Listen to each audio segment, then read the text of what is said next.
Hello दोस्तों, कैसे हो आप लोग। आशा करते हैं कि आप लोग अच्छे होंगे।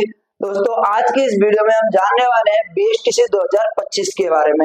क्या इसका सिलेबस होता है, कितने नंबर पे हमें कॉलेज मिल जाती है, क्या इसमें नेगेटिव मार्किंग है या नहीं है, क्या इसका एग्जाम पैटर्न रहता है, इन सब के बारे में हम इस वीडियो में जानने वाले हैं। अगर आपने हमारे चैनल को अभी तक सब्सक्राइब नहीं किया तो दोस्तों सबसे पहले आप चैनल को सब्सक्राइब कर दीजिए और बेल आइकन को प्रेस कर लीजिए। दोस्तों, अगर आपने अभी तक बीएसटीसी का फॉर्म नहीं भरा है और आप 12th पास हो या फिर आपने ग्रेजुएशन कर ली है, या लड़कियों के लिए दोस्तों ये बहुत ही सुनहरा मौका है। बीएसटीसी 2025 लड़कियों के लिए बहुत सुनहरा मौका है। अगर आप 12th क्लास में पढ़ती हो तो यदि आप फर्स्ट ईयर में पढ़ती हो फिर भी आप रिस्क ले सकती हो 1 साल का, क्योंकि अगर आपने यहाँ से कॉलेज क्रैक कर लिया और 2 साल आपने बीएसटीसी करके आप लेवल 1 में मात्र 1 साल में नौकरी लग सकती हो, क्योंकि 50% आरक्षण हमारी राजस्थान सरकार ने अभी नोटिस देके बताया है कि लड़कियों को 50% आरक्षण है। तो आप 12th में हो फिर तो आपको 100% बनना है, और अगर आप फर्स्ट ईयर में हो तो भी आप रिस्क ले सकते हो, और अगर आप फाइनल ईयर में हो, गर्ल्स के लिए बता रहा हूँ, तो दोस्तों आप रिस्क ले सकते हो। थर्ड ईयर में तो आपको भरना ही है। आप पीटीटी और बीएसटीसी दोनों का भर सकते हो थर्ड ईयर में, लेकिन अगर आप फर्स्ट ईयर में और 12th में हो तो आप बीएसटीसी का ही भरें। अब आगे देखते हैं कि इसकी लास्ट डेट कब है। 6 मार्च को इसके फॉर्म स्टार्ट हुए तो 11 अप्रैल तक इसके फॉर्म चलेंगे, यानी कि अपने पास 8 से 10 दिन बचे हुए हैं। अभी भी आप फॉर्म भर सकते हो अगर आपने अभी तक फॉर्म नहीं भरा है तो, और साइड वाइड का इसमें ज्यादा कोई इश्यू नहीं है। अगर एग्जाम डेट की बात करें हम तो एग्जाम डेट है 1 जून। ये दोस्तों संभावित एग्जाम डेट है, 1 जून इसकी एग्जाम डेट है। इसके ही पैरेलल में जो बीएससी कर चुके हैं या बीए कर चुके हैं, मतलब ग्रेजुएशन कर चुके हैं, उनके लिए जो फाइनल ईयर में है या फाइनल ईयर के बाद में, तो उनके लिए पीटीटी का फॉर्म निकलता है बीएड का। ये 2 साल के होते हैं दोस्तों, सेम बीएसटीसी की तरह। इसकी लास्ट डेट है 7 अप्रैल की, और दोनों का सेम सिलेबस होता है, कोई इसमें कोई डिफरेंस नहीं है। और इसकी एग्जाम डेट क्या है, 15 अप्रैल। ये दोस्तों फाइनल एग्जाम डेट है 15 जून को ही होनी है, और लास्ट डेट क्या है इसकी फॉर्म भरने की, 7 अप्रैल। तो अगर आपने अभी तक इस फॉर्म को नहीं भरा है तो 2 से 3 दिन है अपने पास, इसको भी फॉर्म को भर लो अगर आपने ग्रेजुएशन कर रखी है तो।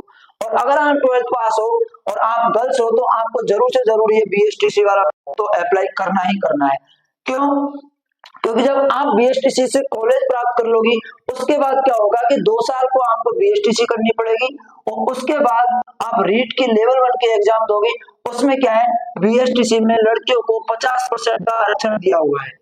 इसमें 50% आरक्षण का मतलब है कि आप ही 50% में फाइट करेंगे, यानी कि इसमें लड़के नहीं आ सकते। इसलिए दोस्तों कंपटीशन बहुत ही कम हो गया है। अगर आपकी सिस्टर हो, कोई भी हो जैसे अपने रिलेटिव में, तो सबको ये चीज बताई जाए कि 50% का आरक्षण हो चुका है। जो पहली भर्ती आएगी उसमें बहुत बहुत ही कम कंपटीशन होगा, क्योंकि फिर आगे तो लोग अवेयर हो ही जाते हैं, लेकिन जो पहले भर्ती आएगी उसमें कंपटीशन सबसे कम होगा।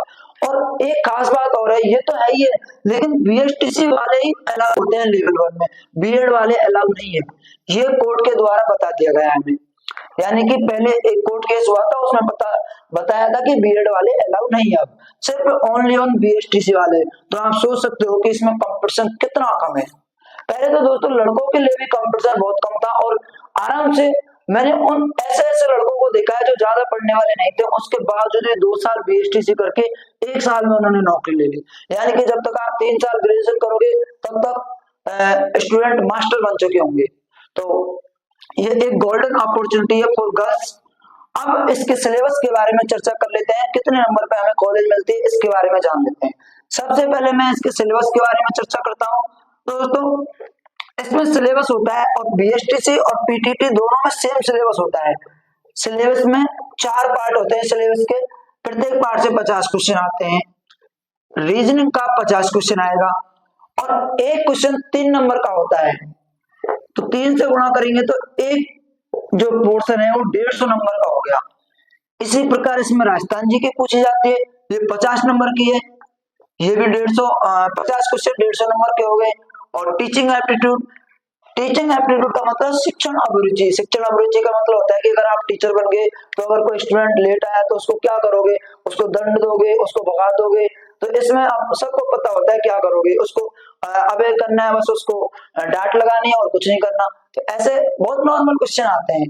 तो 50 क्वेश्चन इसके, 50 क्वेश्चन इसके, और लैंग्वेज एबिलिटी के भी 50 क्वेश्चन आते हैं। लैंग्वेज एबिलिटी में हमारी हिंदी और इंग्लिश, अगर किसी को हिंदी या संस्कृत लेनी है तो एक ले सकता है हिंदी और संस्कृत में से, और इंग्लिश कंपलसरी होता है। हिंदी या संस्कृत के 30 क्वेश्चन और इंग्लिश के 20 क्वेश्चन आते हैं। तो इस प्रकार 50 क्वेश्चन इसके हो गए, यानी कि 150 मार्क्स के हो गए, 150 मार्क्स के ये हो गए। 200 क्वेश्चन आते हैं टोटल हमारे पास, और 600 नंबर होता है।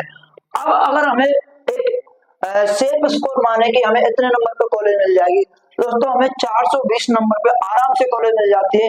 हालांकि 400 प्लस नंबर पे कॉलेज मिल जाएगी, लेकिन अपन टारगेट ही ऐसा बना के चलेंगे जिससे हमें कोई दिक्कत नहीं आए। अगर आपको 420 प्लस नंबर आ रहे हैं तो आपको जहां आपका मन है वहां आपको कॉलेज मिल जाएगी, और अगर आपको दूर भी कॉलेज मिल जाए तो भी कोई दिक्कत नहीं, क्योंकि डोनेशन पे कर लो और तैयारी करते रहो 2 साल, आप 1 साल में मास्टर बन जाओगे। तो इससे अच्छा और क्या हो सकता है।